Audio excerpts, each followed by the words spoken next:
Coming up on this episode of the Goldilocks Zone, we turn to the dark side as we talk Star Wars, the original trilogy, A New Hope, An Empire Strikes Back, and A Return of a Jedi. We cover it all through classically trained eyes and virgin first-time eyes.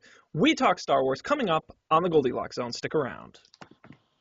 You're entering the Goldilocks Zone, episode number 35, recorded December 10th, 2015. Star Wars, the original trilogy. Hello, everybody, and welcome to this episode of the Goldilocks Zone. I'm Sean Jennings, joined, as always, by the Emperor himself. Yes, let the hate flow through you. It's Matt Mariani. I always let the Wookiee win, Sean. I shouldn't should I put up the hood, you think? Do I look evil enough? We'll talk about it. You seem to be more machine than man. Twisted and evil. Twisted and evil. Laugh it up, fuzzball. Yeah, so we literally could just do an hour of quotes. That's kind of what Star Wars is. You're just a scruffy-looking Nerf herder. So now drink your blue milk. It's so weird, but it's so fantastic, Matt. As I hope the people at home have figured out, we're talking Star Wars this week. But now you're bantha fodder. Oh man, you are a big fan. How long? You must have seen Star Wars when you were a kid, right? I mean, yeah. You've seen them plenty of times, I'm sure. So one of the earliest memories I ever have of being in a movie theater is watching the re-release of the original trilogy. I went to see the re-release of the original trilogy with my dad when I was very young. I think my dad slept through every single one of them, but I loved every single minute of every movie. It's still a movie that, and I had a tradition going all the way through from the start of middle school all the way up to the end of high school, where during midterms week, my friends and I would get together. We would watch the original 3 movies, 4, 5, and 6, and then during finals week, we would watch 1, 2, and 3. And it was just a tradition that we had every single year. We would watch all the movies. So I could pretty much quote all of them verbatim. So safe to say you're kind of an expert. A little bit. Too much of an expert. Too much of an expert. Yeah, absolutely. I wish it was something you could get paid to be, but a Star Wars expert. But unless you're George Lucas, I don't think that's going to happen. Yeah. But if you're the expert, that makes me the newbie here, because the Padawan learner. Oh my God, you're gonna do this the whole show. I know it. I've never seen Star Wars before, Matt. As you know, people feel uncomfortable when I say that. They ask me if I'm Amish. They ask me if I was locked in a cage for most of my childhood. They ask me if my parents are religious, or if I was in a cult, or just generally ask if something's wrong with me. The answer to that question is I just don't watch many movies, and I just never got around to it. But in anticipation of Episode 7, The Force Awakens, coming out in a couple weeks, I took the plunge and I decided to watch the films. I've only watched the original trilogy so far. This coming weekend, I am going to watch the prequels, which I just hear are amazing films, and I can't wait to see them. And we're going to talk about the original trilogy here, so I'm excited. And I think we're going to base this a little bit off of, I live tweeted my viewing of the first 3 movies, and I'm going to do it for the prequels as well, at Sean Jennings on Twitter, if you want to follow along. Every thought I had, I put on Twitter. It was like sitting there watching it with me, except publicly on the internet, harassing all the people who thought it would be a good idea to follow me. So we're going to jump in, Matt. It's random thought style. There's really no rhyme or reason. We didn't make a list. Does that sound okay to you? That sounds great to me, Sean. Okay. Let's start with the original, the classic, 1977's episode 6, A New Hope, the original film. I will say I got a little chill going down my spine when the first movie opens and it's space and dun, da, da, da, da, da, da, da, da, and it start, it comes in and you're just like, oh man, like immediately you kind of get, and that was one of my absolute favorite thing about all 3 films, but really I think done perfectly in the first one, because really the other 2 just follow it. But This film does some of the best work I've ever seen on film of displaying the beauty and vastness of space, which Mm. is, I think, impossibly hard to do, especially in 77 before computer effects, right? Yeah. Today, who gives a shit? You watch Guardians of the Oh, Galaxy. It looks beautiful in space, right? It's all on a yeah. computer with green screens. But right, right. But yeah, the special effects of Lucas Arts was really something that was very ahead of its time, and it really revolutionized everything about not only science fiction movies but just movies in general. Hmm. Some of the things that they were able to achieve with visuals were just absolutely spectacular. And I want to get into the opening scene of A New Hope in a little bit, but first, going back to what you said about the musical score, that was another Mm. really fantastic achievement. You had John Williams, the composer of all of the music from the Star Wars universe. Hmm. He utilized a technique called leitmotif, which was very big in the Wagner pieces of music. Leitmotif basically, like, for each character, he had kind of like a little set of musical notes, and he like Hmm. would play them. Like the Force had a leitmotif, and Princess Leia had her own leitmotif. Vader, the Imperial March. That you would have like little snippets of so that it was kind of like it intertwined itself with part of the theme. Hmm. And another quick thing is when you mentioned you had like kind of got chills when you heard that opening score, like right when the movie started. I think one of the best Star Wars connected memories I have is going to watch the prequels when they came out in theater.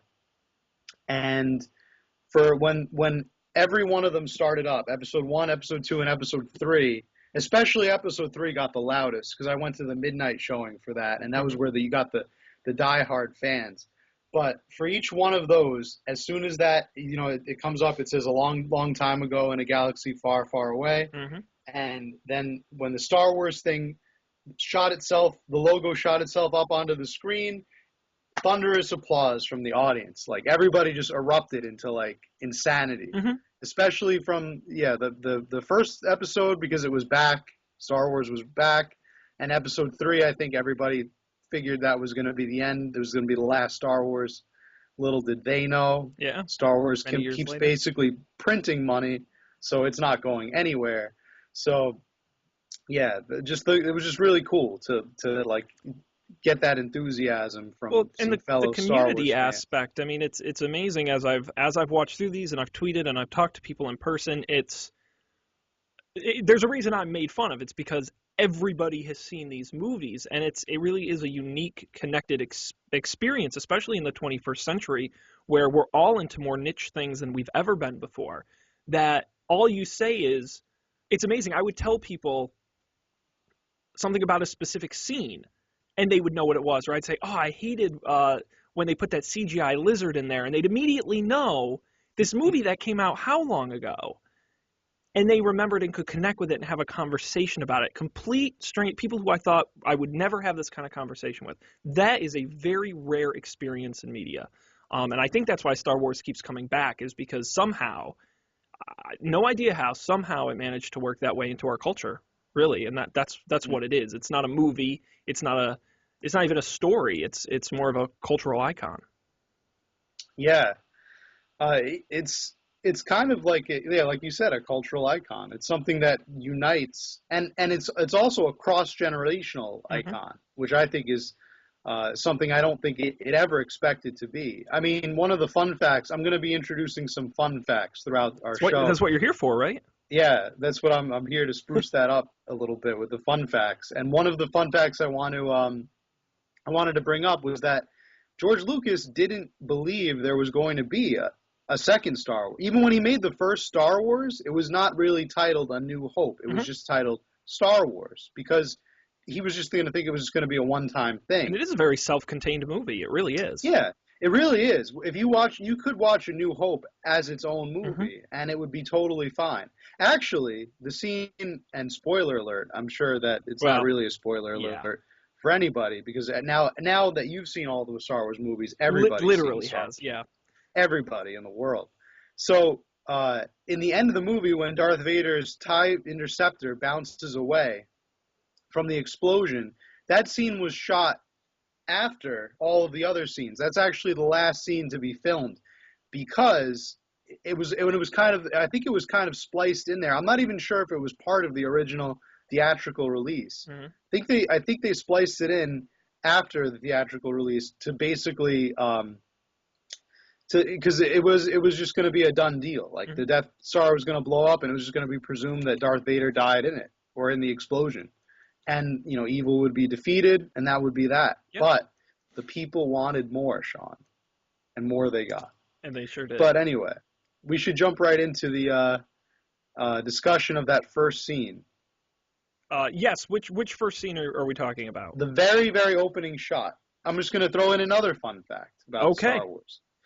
Did you happen to notice, Mr. Sean, Hmm.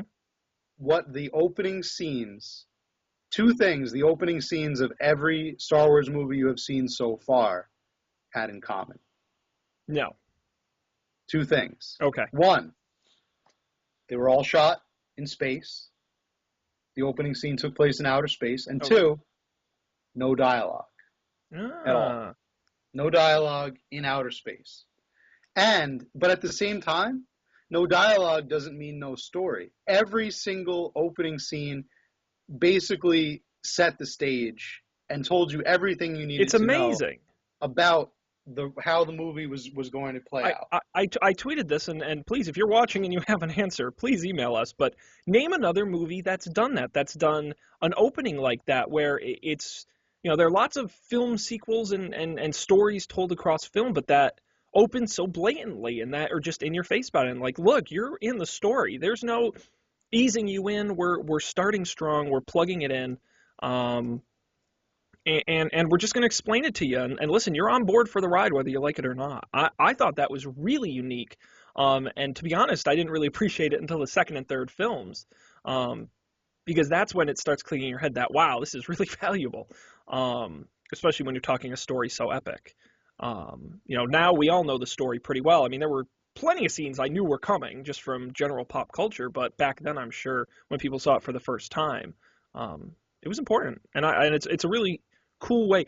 Star Wars did a lot of things like that, and to me, when I watch a movie, and we've talked about this on the show before, I like to separate out the sort of technical side from the story side of a film, and I think technically the opening crawl is a really unique way to tell a story in a film, and I give Star Wars a lot of credit for doing that, because we obviously haven't seen it since, at least that I can recall. Yeah, it really was something incredibly unique. Mm. So the opening shot, the opening shot I want to talk about for A New Hope. The opening scene opens up with a chase. Mm-hmm. It's the Imperial Star Destroyer chasing after Princess Leia's consular ship, or consular ship. I'm putting that in quotes because she disguised it as the consular ship, as we learned later on. It's being, basically, you see the ship that you see. First of all, you just see a shot of Naboo with space above it. You see the ship flying away, and you see it being pursued aggressively by the Star Destroyer, and they're firing back and forth. But it clearly looks like Princess Leia and the rebels are outmatched by their Imperial gunmen. The Empire is vast and strong. You can see because of the long shot of that Imperial Star Destroyer compared to the very short, relatively short escape cruiser, and you see really that there's not much hope for for the Rebel Alliance. They're being pursued above a desert planet, and it looks like things aren't going to turn out well for them. And then what we open up to is Mr. C-3PO, who actually gets the first line of dialogue in the films, and he says, "Did you hear that?" Because it's at the part where, like, right before Darth Vader's about to come on board the ship, and that kind of sets the stage for 3PO and R2-D2. The role of these two droids throughout the movies is to basically act as the chorus in ancient Greece, in ancient Greek dramas, they had what was called a chorus. And the chorus, and Shakespeare used this technique as well. They had a chorus, and it was like a group of people who basically told you the plot of the story from like an outsider's perspective, while at the same time kind of interjecting like comedic relief at times and tragic elements at other times. Hmm. So that's what he really wanted, like an outside take, and that was 3PO and R2D2 for all intents and purposes are the audience. Like they are, we are watching kind of through their eyes Yeah, and as all the action unfolds. they explain a lot of the things on behalf of the audience. Every story that's very epic or broad or technical requires that explainer. I always joke this is why Ice-T is on SVU. Have you ever watched Law & Order SVU? I Oh, of swear, course. Ice-T's Yeah. only role To is when they explain say something, everything. it's like, oh, it's the hemoglobin, Hemoglobin, yeah. what's that? And they always have to So explain to him. You need yeah, that person, and I think these characters do it really well in the he's film. there to he's there to laymanize everything, Exactly. And to when you're get talking about everybody to explain it in layman's terms. and when you're talking about space and droids and all these things, they do a good job of that. Yeah, I found myself really coming to care for those characters as the movie went on. I got very tired very quickly in a lot of the films for a lot of the characters who don't talk, Chewbacca and R2D2 and Mm. Jabba and Jabba talks. he's Jabba speaks Huttese. he's subtitled, which I greatly He is appreciated. subtitled. But I got real tired of the one character understands what he's saying, so he'll translate it for you. Mm. Um, that is something I did not appreciate. But I think both characters, you're absolutely right, provided a valuable resource to the audience. Yeah, like Uh, where did Han Solo learn to speak Wookiee? well, that's what I'm saying. And then it's I guess he spent so much just time all with of a him, he sudden kind of everyone picked it up. speaks robot. It's like Or annoying. or Lando Calrissian's little buddy that he rides with at the end of Return of the Jedi. Hmm. Now, fun fact, I'm gonna interject another fun fact. Huttese, the language that Jabba the Hutt speaks, actually based on a real language. It's based on Quechua, which is a tribal language from South America. And it's still spoken in small enclaves today. That is a fun fact. Fun fact. I love it. They didn't See, just make up silly things for him to say. See, Matt, this is the fantastic difference between our contributions because you tell us a fun fact like that, and I'm looking at my list of notes, and I just wrote laser battle in all caps with five Laser exclamation battle. points. So what did you like about the laser battle? I There are a love, lot of laser well, battles. and we can talk about that. And again, this spans all the three movies, but these films for me were at their best in the fun, exciting space fights, and not the ships flying around, which was cool, especially in some of the tight shots. And but I use the example of the Sarlacc pit as my favorite example of a great scene where everyone's fighting each other and they kind of use wacky and someone's hanging by a thread and you got to save them and they're shooting each other and it was a scheme the whole time. And it was, and then stuff exploded, which was great. The explosions were great in these movies. That was for me the essence of these films, is like the Home Alone-esque antics, and nobody ever gets hit by the laser guns except the bad guys, and it's very kitsch and sort of 70s, right? Yeah. But that's And fun. Like that's a big it's a big running joke with the Star Wars community that, the stormtroopers just they have horrible aim. Yeah. They never seem to hit anybody. They like, so that's a common trope. And Stormtrooper aim. But It's that's terrible. great. Like I am so over and it's kind of funny that I find refreshing a movie from so long ago, but I'm over the like Dark Knight style, everything's dark and we blow everything up and everyone dies. No, I just want like when the Ewoks are fighting to protect Protect the shield generator. right. Or no, they're fighting to blow To up the destroy shield it, generator. Yeah. which by the way was another great explosion. But Yeah. when they like have the two logs that come in and smash, or they like they unfurl and they trip, and it's comical, it's silly, it's slapstick almost to some Slaps, degree. yeah. And it's these little teddy bears beating these stupid soldiers at their own game. I love it. Like that's It's fun. It's slapstick murder. genuine All fun. these stormtroopers are getting massacred by these little teddy bears. And that was my I did write that. I said Emperor specifically uses the line our best soldiers are being sent to the surface, and they were defeated by a bunch of teddy bears. So Bunch of they teddy bears. can't have But you know damaged. what? They knew their turf. They knew They their did. own turf. It They was did. kind of a lot of people think it was allegorical of the Vietnam War. I don't really believe that. I don't think George It's a Lucas bit thought of a that far stretch. into it. I think it's a big stretch. I think he just wanted to have a jungle planet because he already had a desert planet, a snow planet, Yeah. a fire planet, Hmm. and outer space. And I think he just wanted to Yeah. complete it and just have the forest planet. 100%. So 100% agree. and a cloud planet, Hmm. which was pretty awesome. Yes, and that was another. Again, talking about the technical.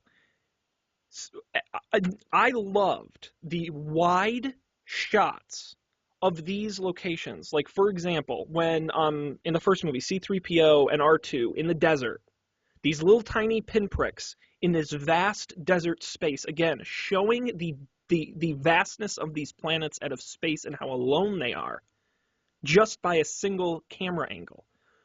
Cloud City being another great example. Some of those establishing shots, I literally paused the Blu-ray and looked at them because they were just really beautiful to look at. And this movie had so many great shots and angles and honestly, I really appreciated the filmmaking of these movies. And they captured that 70s sci-fi style I love, like Planet of the Apes being a great example, where it looks 70s, but it's in the future. I'm just a big fan of that aesthetic, and Yeah. this really knocked it out of the park for me in that respect. Another great movie that does that, that's worth a very honorable mention to watch if you haven't already, Blade Runner. Oh, I gotta watch that. Blade Runner, and it stars Han Solo, I, Harrison Ford. who was fantastic, but we'll get to that. Yeah. Um, Uh, but I don't think you can mention the technical aspects of the movie without mentioning, I think, number one on my list of least favorite things about these three films. okay. George Lucas's meddling. Now I know it's easy. Everyone points to George Lucas ruined the movies. I went in with an open mind. I said I'm expecting some not great decisions from George Lucas. And then a big CGI lizard walked across the screen for no reason. And there was a CGI Jabba the Hutt for no reason. And you're in a city and there's all this shit happening in the background for no Oh, reason. so you watched the special edition, Yes, that's all Sean. they sell. You can't get Oh you can't get no, you anything can't get the else. originals You anymore? cannot. They are not for Oh, sale. You'd have to find an existing that was a copy. mistake. Yeah, the That Blu-ray. was a mistake. And the funny thing is, go on Wikipedia and read what they changed, because it's not only the '97 special editions. They recorrected them in '03, and then Tell me, they corrected them again in '07. for the love of God, tell me you did not have the edition with Hayden Christensen at the Oh, in end the of Return end? of the Jedi. Please tell me that was not the one you watched. Oh yeah. Oh, Oh yeah. man. Oh yeah. 100%. All Oh, those changes you know and love. God. 100%. That was like the biggest kick in the balls. When I heard about that was going to happen, Hmm. oh my And I God. spotted it immediately. That was just not even seeing the offensive other to movies. everybody. That was basically like, here's the middle finger to everybody who ever loved this franchise. Mhm. That was the final straw. Yeah. All that other crap meddling in Tatooine with all the crap slapstick dumb, the lizards are walking around in the background. No, Yeah. actually another change that I think was really stupid. They should have kept better. The Sarlacc pit that you mentioned earlier Yeah. didn't originally have a beak. It was just a Oh, pit. really? It was just a pit. I did not know It that. was just literally just a giant stomach in the middle of the desert with like a mouth, Mhm. but the mouth was just this pit. Mhm. And that beak was added in, that CG beak. Mhm. I thought that looked horrible, and I thought every time somebody fell in the pit, it looked so fake because they would get like swallowed up by this CG beak, and they would just like disappear. It was like video game-ish. It was Yeah. dumb. Yeah, there was way too much stuff, and every time it would be like an alarm would go off. Whoop whoop! Bad CGI alert, because Yeah. it's that late '90s CGI where it's I just don't know not why he good. ruined it. And but that's what bothers me more than anything else, because he did so many good things. These re-releases, they're beautiful to look at on Blu-ray, on your big screen TV. They look gorgeous, and he spent, apparently, because I was reading, he spent a good chunk of the budget on audio correction. The audio sounds amazing. Hmm. Like they just, I've never seen film look as good as these films look. The correction is really well done. It's just Yeah. it's just the stupid shit that Just doesn't make what, any sense. like what he accomplished with what little he had. Why would you want to like bastardize that? I know, and to be honest, I get the idea of, well, we didn't have the technology at the time, so we couldn't do it. That's fine, but that's just part of making a movie. Like it is what it is, man. Let it go. Right. Ugh. But you know what? When there's money to be made, Well, and maybe he felt the super special edition DVDs when I sell those. well, it was something like he spent what would have been half of the original budget for Star Wars again in the 90s to correct them. So they Wow. spent tens of millions of dollars on these re-releases, and they obviously made it back at the box office with the re-release. And you just wait a couple years from now, Disney will release the original cuts and I'll buy another goddamn Blu-ray But set. it'll be worth it. But it'll be worth 'Cause it. those were awesome. Yes, Those they were were. great. But I enjoyed it, and the effects, of course, were out of this world. Another interesting correction, for better or for worse, in The Empire Strikes Back, the Mhm. opening or the scene on Hoth in the beginning of the movie where Luke is captured by the Wampa, the ice creature that Mhm. you called a Yeti on Mhm. Twitter. Yeah. Yes. You never actually see the ice creature. Oh. He's part of the special edition editing. Basically, Luke gets knocked out by you see for a brief second, just like this claw that knocks him out. He's in the ice cave, and you hear the like an echo of this creature in the Mhm. background. You never see him, and he's able to cut himself free. And the camera actually moves into the perspective of the creature as if it's like walking towards him. Mhm. So then he cuts himself free and he slashes it with the lightsaber. The thing dies, and then he escapes the cave, but you never see it. I'm not sure if it's better or if it's worse. That was just one Just of different. the things that they changed. It was Mhm. just kind of different. Mhm. The CG Jabba, where Han steps on his tail, That was, that oh, was another dumb moment. That oh. didn't happen in the original. That was he just didn't step Ugh. on his tail. He just walked behind him.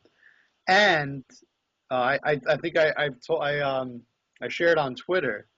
The original Jabba wasn't even a giant Was a slug. He guy. was just a big fat guy Yeah. in a fur coat. Yeah. Which I didn't mind. Well, actually, I didn't care for him, but the actual slug in Return of the Jedi is is fine. I don't know why we needed him in the first movie.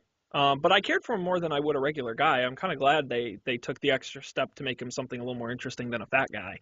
Mm. Because with Leia and the whole bikini thing, that would have been extra creepy. Which was, by the way, one thing I did tweet, which was that I don't know why people think that bikini outfit is racy, which it probably was in, what was that, 83. But today, that's like nothing. That is tame as hell. She might as well be wearing a burqa. So, you know, Yeah. whatever. Take that for what it's worth. It's a huge like controversy now. I think Mhm. it's going around in the. It, It's not really. I wouldn't say the Star Wars community because I don't think the real no, true fans care much about that. It's more like no. I don't know, concerned parents or But she wore a lot of other, something. revealing Now outfits too. you know that speaking of that outfit, by the way, Hmm. she the reason there's a reason behind that outfit. There's a story basically. Um, Carrie Fisher complained to George Lucas saying that the outfits that Princess Leia had worn in the first two movies were much too conservative, and she really tried to get in shape for this role, and she wanted something that was more Hmm. feminine, Hmm. that would show off more of her feminine physique, and that was what George Lucas had in mind. He actually got the idea from a couple of serials that he had watched. Basically, if you can point to everything in this movie coming from a serial that George Lucas watched when he was a kid, Hmm. which just makes it more of a labor of love. Oh, absolutely. Flash Gordon, Hmm. um, everything else that he was into, like Attack of the Mars people, Yeah. whatever, Hmm. B movies, like that was just the kind of stuff that he watched and the stuff he grew up on. Absolutely. And when it comes to Princess Leia, I was bummed. I guess, to see. Certainly in the first two movies, she really didn't have anything to do. I don't think. I mean, and the things she did were very minor. She only managed to get captured a lot, and get saved a lot, and sit around and make witty quips and make eyes with Luke and or Han, depending on the film. Watch your Um, planet blow up, yeah, well, yeah. I mean, it's. I was kind of which is disappointed. pretty bad. That I mean, that's Yeah, yeah. Which she got taking over. evil to a new extreme. That was one thing too. She got over that pretty quickly, and Luke got over his aunt and uncle getting fried pretty quickly as Slaughtered. well. Yeah. He was just like, "Oh, they're dead. All right, let's to Alderaan. Let's Now, go when on." what after you watch the prequels, I want you to contrast. There's a scene with Anakin Mm. getting upset over the death of a close person. I'm not going to spoil anything else, All but right, it's I'll keep my eyes out for that. it's interesting. Yeah, keep your eyes out for that one. Absolutely. Um, yeah, Aunt Beru and Uncle Owen, That's right. Bunch of liars. blue Uh, milk drinkers. oh my God, can we talk Alec Guinness for a second? Alec Guinness. How friggin' awesome! He was one of the best parts of the movie for me because he's so badass and he has that accent and he's so authoritative. I was like, he came on screen and I was like, I'm sold. I'm in. Count me Mm, in. I get it. And then they friggin' killed him at the end of the first movie. Come on. yeah, but Come on. not really, because Well, I he know he was kept coming spirit back. for the next movies. But I Yeah, wanted him like in the movies, you know, yeah. like cut 3PO and bring him in. I was He was the really bummed. mentor. I know. He had to get Luke to a certain point, I and know. then once he was But at then that point, he kind But of then served they his purpose. replaced him with the horrifically annoying Yoda. Oh, Wow. that was the worst part of Not a Empire lot of Strikes love Back for for Yoda. me. All the swamp scenes were awful. I was like, get Fun fact about back Yoda. to the fun stuff. Yoda is voiced by Frank Oz, who also voiced Grover from Sesame Street. I did not know that. You were Hmm. just chock full of these. Yeah, you can Sneaky tell green if you puppet. listen to him closely. Also, another fun fact is nobody knows Yoda's exact age or species. A lot of people think he may be the last of his species. However, there was a female Yoda. If you look in the background of, forget if it was the Jedi Council or the Galactic Senate. I think it was the Jedi Council. Are There's those a things I female have to look forward to in the Yoda. His prequels? cameo in the prequels. There's something all called that. the Galactic Senate. There's a whole bunch of bullshit that you have to Oh, get ready for, oh, my friend. like I'm dreading it. Oh, it's painful. Um, Yeah, no, I did not care for Yoda. They could have cut all those swamp scenes and just been like, Luke went away for a while Well, and just come they back had to Jedi. show that he was training and he was preparing for his Oh, journey. Now, the coolest scene, you didn't like the scene where he goes into the tree or into the cave, the natural cave. I think it's supposed to be a cave, but it looks kind of like a big tree. And he goes into it and he sees Darth Vader, and then he cuts Darth Vader's head off, but it's actually him in the mask. yeah, no, I didn't care for that. You didn't like that? I That was thought, supposed to I be thought like it, he's turning into Darth but Vader that, / but he's defeating the evil side of himself. see, that bothered me because, and we'll talk about this later, why I liked the end of Return of the Jedi so much, but way too obvious symbolism. I thought the movie actually did a really good job throughout with subtle symbolism and carrying a subtle story throughout 3 films. That was a little too forceful for me. I thought, all right, we get it. We get it. Like, you're conquering your demons. We, take it down a notch. Yeah, I mean, it was the 70s and 80s. They Um, had to have a training montage I somewhere. know, but At then least there they was. didn't put it to music. Well, that's what I'm saying. They should have put it to music, and then that would have been much better. Rocky style. Yeah, I did not care for those. That was, to be honest, Empire Strikes Back got a little slow for me. All these movies were too long. That is probably my second biggest complaint after George Lucas Long. meddling. They're long. And this is a personal quirk of mine. If a scene in a movie doesn't add something to the story or character development, I don't like it in there. Leave that for deleted scenes. Star Wars did that a lot. So I, what scene would you cite specifically? so the one I specifically point out is the one, see, and you know all the location and character and creature names, so you'll have to excuse me. The one where they land on the asteroid, but Okay. it's really the worm thing? Yeah, Okay, that wasn't superfluous. That was just cool. You didn't but think that was cool? but it didn't add anything to the story or the characters. No, it was an exciting chase, and they were flying out, and it was like kind of like a twist. Like they were in uncharted territory. Okay. But then if you're looking at the movie and you say it's too long, we need to cut it down, what are you going to cut? You can easily cut that. That's what I'm saying. Yeah. And when a movie is 2 to 2.5 hours long, I just felt that the pacing was not great, and I felt they were too long. But that's a personal quirk of mine. There were a lot of scenes where I was like wanting to fast forward, and I'm like, I don't need this. Let's get to either the character development or the cool laser battles. I don't.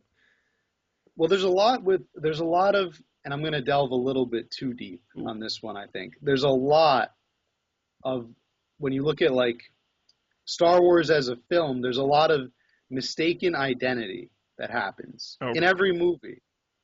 You see, that's no moon. Mm-hmm. Actually, it's a space station. You see Leia disguising herself in Jabba's palace as a bounty hunter. You see Luke disguises himself They do that a lot. The to mask get tear to the off. Emperor. Yeah, and then, but so that, I think that asteroid scene with the giant space monster was just another mistaken identity where things are not what they seem. They thought they were inside of an asteroid, and it turns out they were inside of a giant creature that was going to eat. So they needed that scene to build an incredibly subtle motif. Or you could just chalk that up to, actually, George Lucas did not direct Empire Strikes Back. I did not know that. It was the direction was given to someone else. I forget his name. He definitely had a hand in the creative process, obviously, but he did not direct it. That was the only film in the series he did not direct. Yeah, so that could have just been that other guy's that's true thing.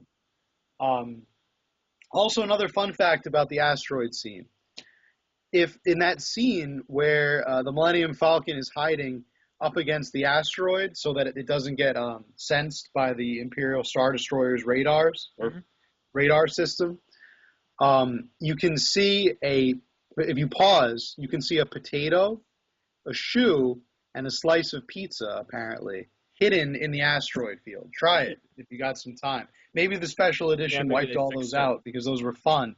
Those are just fun little things. That seems like something you would do. He replaced it with CGI pizza. Speaking of pizza, there's a special fan theory out there that all of the spaceships in the movie, I think besides the X-Wing, all of the spaceships in the movie are based on food. The Star Destroyer looks like a slice of pizza. The Death Star is an apple. The Millennium Falcon is a pizza pie with the slice taken out of it. Or a cheese wedge. With the slice taken out of it. You know, Matt, there are a lot of good things about a movie becoming a cultural icon, but then there's a lot of stupid shit like that. Sorry, folks, I'm not buying it. I think they're just cool shaped ships. By the way, Matt, what is your favorite? We'll say type of ship. Favorite class. Your favorite class. Class of ship. Are we gonna say I'll just say the A-Wing. The A-Wing's really cool. Which one was the A? Oh, the one where the A-Wing is the really fast one. No, that's the TIE Fighter, I think is what you're thinking of. The A-Wing is just like a little, it's almost like a car. It's the fastest ship in the Rebel fleet. It's really, really fast. I like the X-Wing. It doesn't have much firepower, but it's really fast. Yeah. I thought the X-Wings were cool. If I had to have a ship, it'd be the X-Wings. The X-Wings are pretty well balanced. They're kind of like your median range fighter. To me, they look like a spaceship should look like. They're equipped with proton torpedoes, so what more can you want? Yeah, that's pretty cool. Or the what is the speeds the car he had in the first movie on Tatooine? Oh, the Sand Cruiser? Yes, the Sand Cruiser. It was just called the Sand Cruiser. The Sand Cruiser. That was pretty sweet. I drive that around town. Yeah. That thing was cool. I used to. There was the original Star Wars for the Super Nintendo. There was a level where you got to drive that around before you got to your murdered aunt and uncle's house. Ooh. There's burnt skeletons. Oh, that was aggressive. Yeah, that was gruesome. Notice how they don't melt anyone else in any of the other movies. And they have to have the skeletons out there. That was really gruesome. Or it's kind of, and they did that in the first. It's funny. Again, the first movie stands on its own, but once you see the three of them, you notice the differences. Very early in A New Hope, Darth Vader chokes a guy with his hand. Holds him up with his hand, which doesn't make any sense. He could just use the Force. Like, he just they chokes clearly him. thought of that later. Yeah, that's another thing. They did think of that later. Originally, Darth Vader was kind of supposed to be like Han not that he was like he wasn't like going to be a dark Jedi. He was going to be basically the opposite of a Jedi, where Hmm. he like didn't believe in like blaster over force, Right. basically. Like could just handle everything with his lightsaber and I would have liked skill, that. That would have been and cool. Luke was going to be able to defeat him with his Jedi powers. Yeah, They just wanted to have him be. He was basically going to be like a maniacal, evil, twisted guy, that would have but been he neat. didn't really have the Force. Huh. But then they decided they were gonna make him have the Force, so they have that scene where he chokes the guy in the meeting, That was awesome. and then they all make fun of him. Kind of, they say like, "Well, he's um, he's obsessed with the old ways" or something like that. Hmm. Yeah, nobody believes it. One of the best scenes, and most quotable scenes in the movie. Apology accepted, Captain Nita. In Empire Strikes Back, when he Hmm. chokes Captain Nita, you see his body just I fall to the love ground. it. Oh my God! Don't That's work for awesome. Darth Vader. It's not going to end well. He's a tough man to please. And there's another one. He force chokes over a hologram. Yeah, He's watching the guy's hologram, and the guy starts choking, and then his hologram like turns off. that's awesome. That was Yeah, that was great. he could just force choke people wherever he I wants. was a big fan of that. Yeah, that Um, was awesome. Looking at I'm scanning through my list of things I wrote. One of them, which I thought was interesting, was quote: "The Darth Vader breathing effect is far more subtle than I would have thought based on the 100 parodies I've seen." Which gets Mm, me to my next point. Darth Vader is awesome. He's yeah, great. Probably in he's a my great top villain. 3 characters in the movie. He is fantastic, and at points I was rooting for him. Yeah. Be- Well, Darth Vader is one of only a small handful of characters that goes through a complete arc Mhm. during the whole movies. I would say it's really Darth, Luke, and to a lesser extent Han. Right. I think are the only characters that go through a complete character arc. They Mhm. go from like something that they were, and then they end up something completely different by the end of the movie. Mhm. And Darth Vader's arc is probably the most dramatic, just Oh, for obvious absolutely. reasons.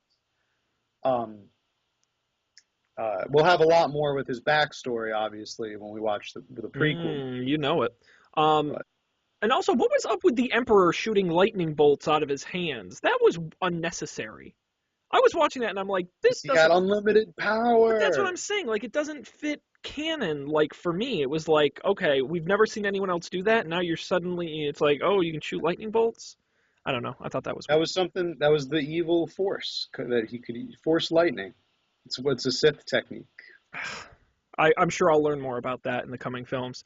Um, I'm calling bullshit on R2D2's ability to roll around in the sand and other exotic locations. He could just get around really easily for being in the sand or on ice or in forests and all those Well, things. That bothers that's me. because he's an astromech droid. Astromech droids need to be versatile in all environments on any planet because their purpose is basically to repair broken machinery in any environment. So he has like little lifters so he can fly. He has wheelie things he can get around. Like he basically needs to get anywhere. The main purpose of the astromech droid is to fly and basically be like the co-pilot for anybody. Right. They're like automatic They put him in co-pilots. the They in put the, him in the X-wing. yes. Yeah, Yeah, but but they if can also repair stuff. but he's got those little That's why stiff you have him arms and as the little wheels co-pilot. on the arms. I don't know. I just feel like I could just walk over and just tip him over. I think that was another unfortunate um, side effect of the low budget of the Hmm. original movies. I think if they had the money, they would have made a cooler design for him. Probably. Fun fact: did you know there was a little man inside of I did R2D2 know the that. entire time? Which I also don't know why. Yeah, I feel like they could have just actually made a robot. He didn't do anything particularly impossible. yeah, Like just make the head thing spin around and make the wheels go, and you've made R2D2. Um, basically. I mean, they made all those awesome mini ships and explosions and stuff. I don't know why. Anyway, um, Yeah, yeah. He was a little man named Kenny Baker. Kenny Baker. Kenny Baker was R2D2. He also made the noises for him too. Aw, that's cool. See, that's that 70s stuff I love, though. Because today that would never happen. It would Mm, never happen. right. He'd be CGI, Chewbaca'd be CGI. Right. They wouldn't be real. They wouldn't be real. They would just be No. made by computers. That's one thing I'm kind of excited about episode 7. I'm going to take J.J. Abrams at his word. He said they did a ton of the effects as practically as possible and not digitally. Good. That's what I'm I mean, hoping for. Because I think he I'm gets hoping it. for it too. Yeah. That was some of the He, best parts. yeah. He actually he was a Star Wars fan growing up. Hmm. He never watched Star Trek, and he made the Star Trek movies, and I thought they were okay. Yeah. They weren't really Star Trek Hmm. because you could tell that he didn't really have much of a love for Star Trek. They weren't Star Trek movies. They were cool action movies set in space with all the characters from Star Trek. But if you've Oh, seen any of the other Star Trek movies, they were not Star. It was not a Star Trek movie. But I thought he did a good job as a director. I hmm. thought from a director's standpoint, it was cool. And all I'll say is, if you think about Disney today, if you can't get the movie minds behind Disney, Marvel, J.J. Abrams, George Lucas, you can't make a good movie with the stack of people they have there. You've Yeah. screwed up royally. Like, I don't know how you screw it up. Yeah. Honestly. Like, that is You have the this whole dream arsenal. team of Yeah. movie magic. Um, The whole stable of movie, yeah, they they can movie making. they got to do something out of that. No, one other thing too I realized from A New Hope, that trash compactor had really soft garbage. Like they all fell in the trash compactor with all this really sharp looking metal refuse and nobody got hurt. But aside from that, what I loved was, and it's very rare for me in movies, but when Han and Chewie came in at the last minute in A New Hope to save the day, I forgot about them. I love when movies do that. But They it's just show up. I always see those coming a mile away in today's movies. Well, obviously the heroes, they're gonna, they can't win. They're gonna commit the last minute, save the day. I legitimately forgot. I thought they were done. I thought they Yep. weren't coming back, and they They came came back, back. and I cheered. I jumped on the couch. I was like, Yeah. yes, That's woo, right, because he leaves. He says, I'm not in it for your revolution. yep. And he He did it, takes and the I was like, suitcase of credits and goes, but he comes back oh, because he I was is in it for the so revolution. excited. Hmm. It was That excellent. was awesome. That was an awesome scene. Let's blow this and go home. Oh man, I really enjoyed that. So let's we got to start thinking about ending. I know it's sad. Wow. Um, A New Hope, Matt, on a scale of 1 to 10, because I don't think we can use the rated scale for this, right? I mean, it's Star Wars. Yeah. I mean, it supersedes the scale. I think that's my opinion anyway, because you can't really call it. It's so, again, a cultural icon. You can't really call it underrated or overrated, right? It just is what Right. it is. Yeah. But let's say on a scale of 1 to 10, 10 being the greatest film of all time, where do you score A New Hope? I'm going to give it a 9. You're going And to I'll give it a 9. tell you why it didn't get a perfect 10. Please do. Why didn't you give a medal to Chewie? The end of the movie, That's everybody so gets a fair. medal. Chewie doesn't get a medal. He's just standing there. He's Han Solo's co-pilot. He Hmm. clearly did a great job. He helped your mission out. Why didn't he get a medal? Tell me why he didn't get a medal. Absolutely fair. That's why I got a 9 and not a 100% 10. fair. Um, yeah, I thought about it. I gave it an 8.5 out of 10 with an asterisk. An asterisk. Yeah, explain Yes, that explain the asterisk asterisk. to us. The asterisk is George Lucas's meddling. The film I Metal. watched is an 8.5 out of 10 because that CGI. I am a guy who likes to get in the mindset, get taken in by a movie, right? And it legitimately broke my brain to some degree when I saw those CGI things. It just took me out of the place. It took me out of the movie, and it really bothered me.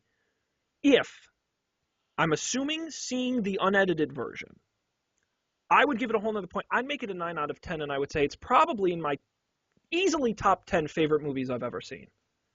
I think A New Hope Wow. on its own tells a great story. It's got the look I love. It's cinematically beautiful. The character development is great for a single film. I ended up liking all the characters. I cheered. I got excited. The effects were great. End to end, what a fantastic movie. Yeah, and I really think that it's almost like two movies in one. It goes back to what we were saying before. Mm-hmm. You have Star Wars and you have Star Wars A New Hope. It could be in itself a self-contained movie. It has all of the elements to be a standalone on its own movie. Mm-hmm. doesn't really leave anything open. Doesn't There's no loose ends. It starts out with a discernible villain, and in the end, the discernible villain is defeated. The Hmm. heroes win. Luke becomes Luke grows and becomes a hero and grows into himself. Basically, when he trusts the Force, he learns to trust the Force instead of his own judgment or whatever. Hmm. See that as a metaphor for religion, or see it as a metaphor for inner peace, whatever you might see it as a metaphor for, or just as a metaphor for self-worth. Hmm. And he wins in the end. He defeats the bad guys.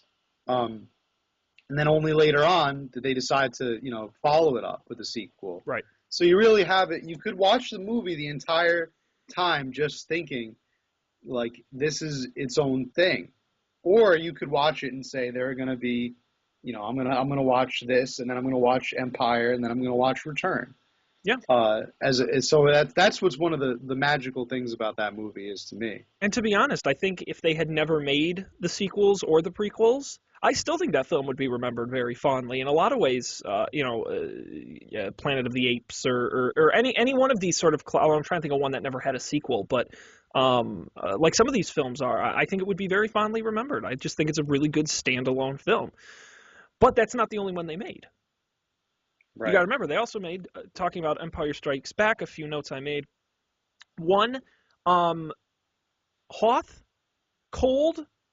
Everyone was wearing light jackets. I was very concerned. Nobody looked warm enough.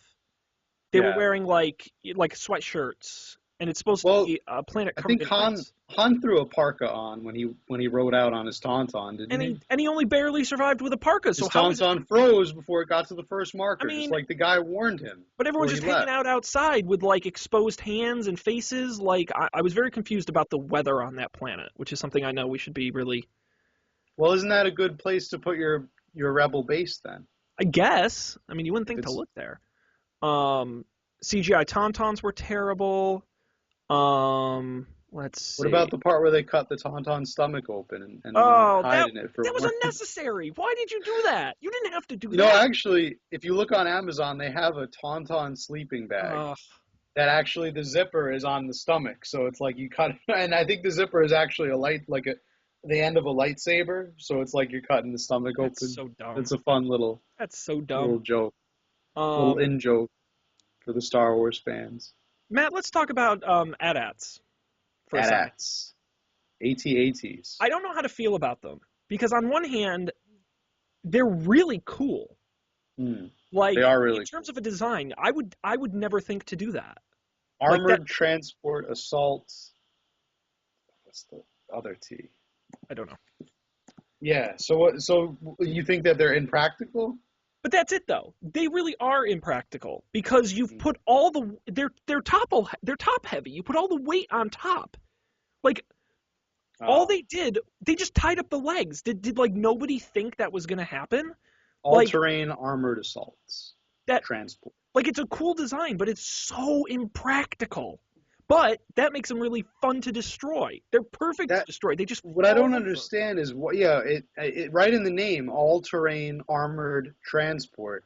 It's not really all-terrain. What if you had an AT-AT on the forest moon of Endor, where the final battle in Return of the Jedi takes place? It's a forest. Would you think an AT-AT would do well with all those tall trees? Well, what are the two-legged ones? Those are AT-STs. Okay, one of those got tripped up by a bunch of rolling logs, Home Alone style. Like, you know, I'm just, all they did was tie a rope around it, and it fell right down. But God, it looked so cool falling down. Oh, that was the little scale model that they crashed. And then it blows up. Yeah, the explosions. The I explosions were cheered great. out loud. The explosions were by far the best selling point for me because they were good, real-looking explosions. And I'm sure they were all real explosions. Oh, they were, and they especially the shield base in Return of the Jedi. Oh, yeah, that was a great explosion. Oh man, I'm so all about that. Let's see, and feel free to jump in. I'm just making some. I want to make sure I don't miss any loose notes here. I mentioned in 1980, I'm sure it wasn't as bad, but Han is getting a bit too pushy with Leia, verging on uncomfortable territory. I know there was one scene in Empire where she wasn't really into it, and he was a little pushy. I wasn't really feeling good about that. Yeah, there was a point, I think, probably the low point in that whole relationship where he was really getting aggressive, and I think it verged on a little bit of creepiness. But again, by the 70s, 80s standards, maybe not. Hmm. Maybe not.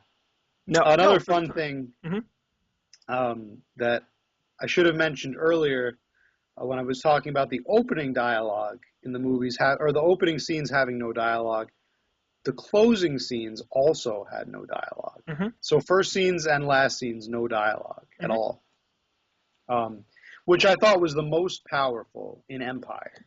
Empire Strikes Back, and again, it set the tone for the entire movie, the front and the back. Hmm. Like in New Hope, the last scene is them receiving their medals at the ceremony. Hmm. No speaking, but it's a triumphant moment for the Rebel Alliance.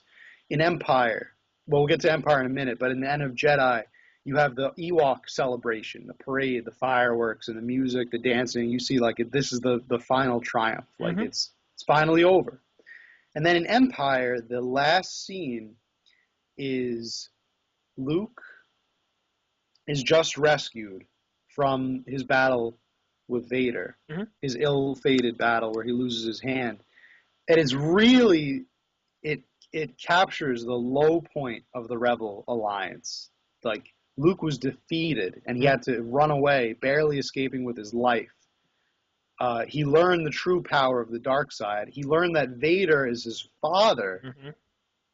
the whole time, and beside Leia, Lando Calrissian betrayed Leia, and Han is now in carbonite, and they're just looking out into space. Like there's that big window, and it's C-3PO, R2-D2, Leia, and Luke, and they're Hmm. all like just looking out into space, like What just now? kind of staring into the abyss, like what now? Yeah. And that's great. I mean, I can't imagine being alive at that time without being able, like, without I couldn't wait the one day Hmm. to see the Return of the Jedi in theaters. I Yeah. can't imagine the tension having to wait another 2 or 3 whole years to see the Jedi It and how reminds our me. heroes turned out. It reminds me a lot of how a book is read, right? Where there's a front cover, there's a back cover. They don't add something to the story, but they do set the scene and they set a tone. And again, you look at a lot of these decisions that are made in this movie, and it really is all about storytelling. I mean, that's what all of these visual decisions and execution decisions, everything from the camera angles to the opening crawl to the music for as you talked about, it all comes back to crafting a story. And it really is like you're reading a book in some respect. It really is much deeper than, as someone who grew up in the 90s and the 2000s, something I'm not used to in movies where they shove the story down your throat and you're expected, he's the bad guy, he's the good guy will beat the bad guy in the end, you just have some explosions in between. I really didn't feel that with these movies, and I think that's one of the reasons why it was surprising to me watching them that I enjoyed them as much as I did, because I was really engrossed like I haven't been engrossed in a movie in a long time. Mm. And like I said, I cheered out loud by myself on my couch in the dark watching these movies, and I don't usually do that. And I think that's Yeah. because they used all of these techniques to set you up. The what one great example I love is the shots of the guys in their fighters in the attack scenes where you're shooting them forward into the cockpit, Yeah. um, where and it's steady with the ship. Like even that, where you're getting the perspective of these guys, and you're showing them from the cockpit view. It's very easy to just show a bunch of ships, lasers, explosions, but you're actually seeing the looks on their faces, and you're I don't know. There was just a lot of decisions like that with how they portrayed people in the movie that I don't know. There's just something about it that was just really really special. Yeah. That was the thing, was that it shows that, like, that there's it's an alien story, but at the same time it has a very human heart. Hmm. That's what I think I like to say. It's a galaxy far, far away, but it's really so much like our own in Hmm. that um, it's like very poetic, with a lot of, and it coincides with a lot of the stories that we tell. Like Hmm. this, actually, the entire Luke's entire story is based on a book that was written by it was written in the 1950s by a very famous like critic, and he looked at all of the stories on Earth, and he said it could really they all could be boiled down into what's called the hero's journey. Mm-hmm. And he wrote this book called Hero with a Thousand Faces. Mm-hmm. And it's basically like every legend ever told, every story ever told is about this. And Lucas read this book and became inspired and said, "What if I take the hero's journey and I set it in space?" Mm-hmm. And that's all Star Wars is. It's the hero's journey in space. So the It's greatest story ever Luke, told.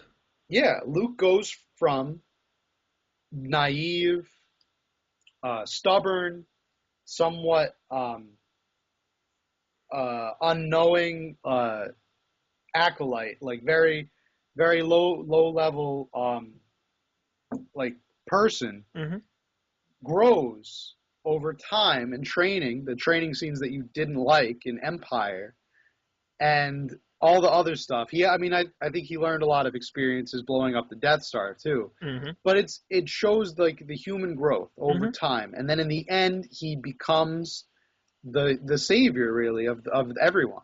He saves the day, Mm-hmm. and he becomes the hero, and it shows everything about that from beginning all the way to It's a end. great arc. And Hmm. as you're saying that, I'm thinking of movies like Iron Man is a good example. I mean, this is you've seen the story before. It's not a new story. It's just really well told. Right. And it doesn't seem condescending or obvious or in your face or making us feel stupid. It's just really natural. It's very organic to the setting. Um, Yeah. I want to hit on a couple things before we run out of time. First of all, Empire Strikes Back. The second film, Empire Strikes Back. it struck back with a vengeance, as we Mm. discussed. Um, how would you rate Empire Strikes Back? Empire was Empire is tough Hmm. because, like we said, the first one's a standalone. This is kind of also its own thing. It's the darkest one in the trilogy. Hmm. It was the one that was not made by Lucas, directed by Lucas. I mean, Hmm. um, it has probably the most iconic, quotable moments of Hmm. Star Wars. The "I am your father" and um, uh, all the entire dialogue with Luke and Darth. Hmm. But I don't. For some reason, it's not my favorite one. My favorite one is still A New Hope. Oh, I hmm. still really like that just because of its self-containedness. So maybe I'll give it like an 8. Hmm. I'll give it probably an 8 because it's still really good. And I don't really know it's probably my least favorite one of the trilogy. And I agree. But from a film standpoint, I think it's the best made. But it's just my like not my favorite one to watch. I actually have a very similar opinion. And for Mhm. me, I think it comes down to what's the worst part of any story? The middle, right? That's sometimes, I guess it depends on the story, but Yeah, I think it's fun watching an origin story, and I think it's fun watching the conclusion. It's not fun, it's like watching how the sausage gets made. It's not as fun. yeah. And to me, there were points where it just felt like it was a means to an end rather than Like you needed to have it in order to get right. to Again, from the, A to the, the B. Yoda scenes are a great example. I knew why they were there, and I knew why Hmm. you needed them. Dude had to get trained. He had to have something to fight for. He had to, grow as a character. I get that. I just didn't need a whole movie for him to do it. So I would give it a 7.5 out of 10. I'll knock a point off. It's still a very good movie. But I agree. I would say New Hope's Oh my yeah, favorite. But I do want to talk about Return of the Jedi, and specifically for me, the end of yeah. Return of the Jedi. At some point, some would assume the end of Star Wars, right? The final movie, the conclusion of our hero's journey. Um, I really, really loved it. I really, I bought it hook, line, and sinker, and again, you could have really gotten cheesy with it. He's taking off his helmet, and I want to see you, my son, and I think a Yeah. lot of people would have, and I've seen cheesy versions of that, right? Um, but there was just I was like tearing up. I really felt something for these characters, and especially the Darth Vader character. I think it's kind of obvious that Luke was going to get there. I Yeah. don't think there was any surprise, but there was something really telling because, and this speaks volumes for me for the movies. There was a second where I wasn't sure what Darth was going to do because I've never seen the movies before, and no one really talks about Oh, how they right, end, right. right? I know the I am your father twist, but I never really Yeah. knew how the movies ended. And so for a second, I was like, is he going to do it? Is he going to save his son or is he going to turn evil? I really didn't know, which says a lot because Yeah. in retrospect, it's obvious it's an arc and he has to complete it. But when he did it, I just swelled up with this pride and this just Oh, yeah. they Like, did it and there's completion and there's a relief that the story completed and when there's the reveal. I loved when Vader figures out, it talks about Leia being his sister and there's another, and then Luke just flips out and just goes nuts and starts going after him with the lightsaber. oh, yeah. I mean, it is really emotional, and it's a family drama, really, is what it is. Yeah. And then you have the Emperor come in, which, by the way, was the Emperor supposed to be scary? I didn't think he was scary at all. He's supposed to be very sinister No, I just thought he was like a lame old man. Like I did until not he find started him. shooting the Force lightning. That was cheesy, and it was like that same. By the way, the same effect from Ghostbusters.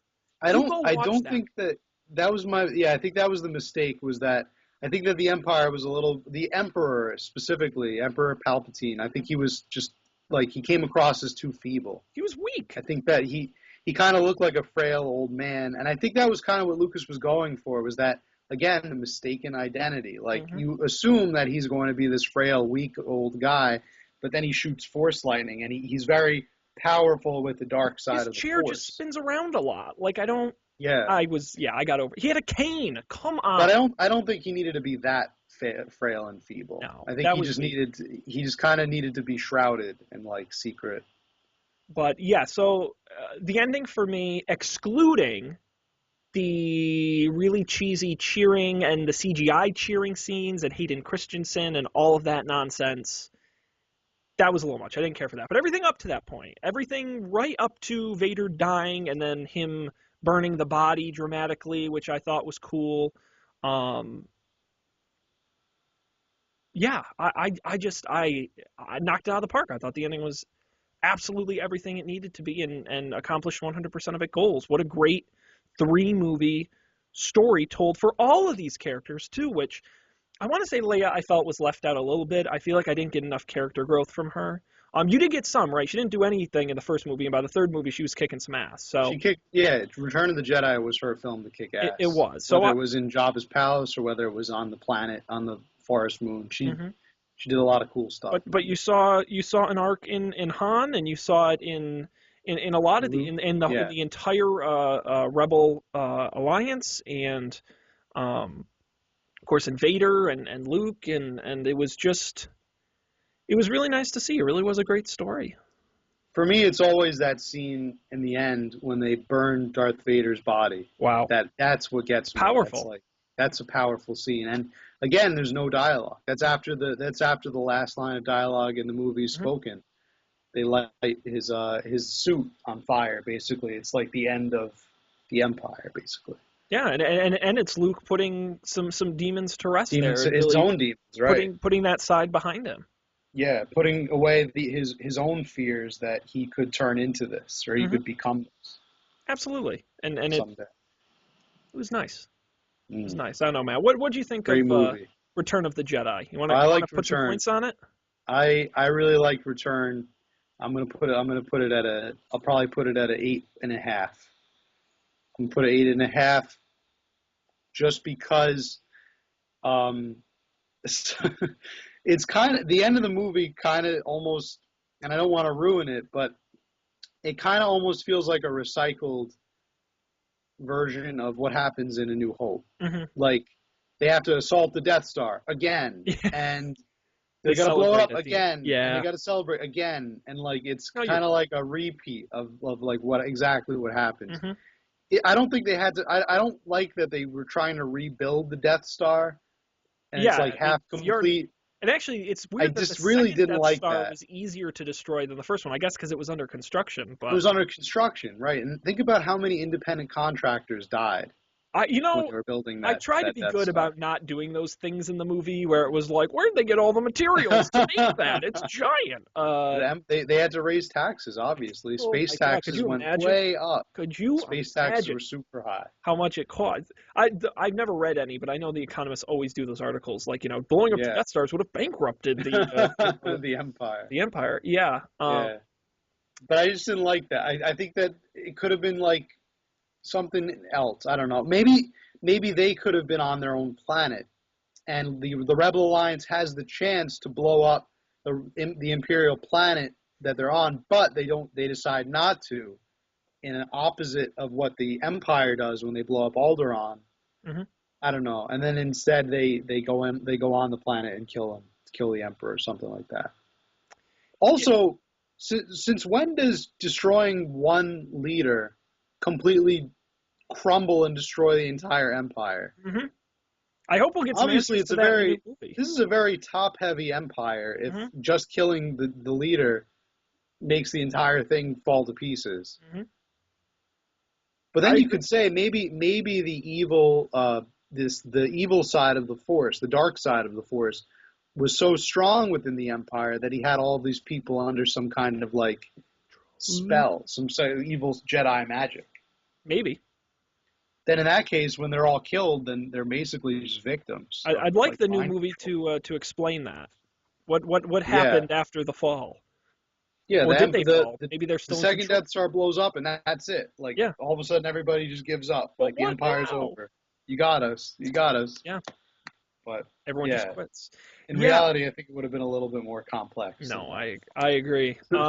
Yeah, I would say on Return of the Jedi, I love the ending. I thought it was a great ending to the three films. It was again too long. There, I was, the oh, let's revisit Yoda just so we can do a I'm dying, scene, and too long with the Ewoks. I felt you could have trimmed that. It took them half the movie to destroy that base. Literally half the movie. It took me 2 nights to watch it, so I thought it was too long. I like movies that are succinct. So I would put it right in between the other two. I think you're right. I think New Hope is number one. This is number two. I'd put it smack in between at what an 8.5. And I really enjoyed it, and I thought it was a great bookend to the series. Yeah, Matt, it took us our longest episode longest ever, ever, but we as it somehow should be. managed to talk. And I think there's more. I still think we could go There's for way more more. hours.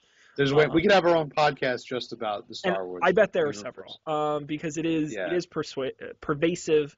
Um, Now I will say I've got two questions for you.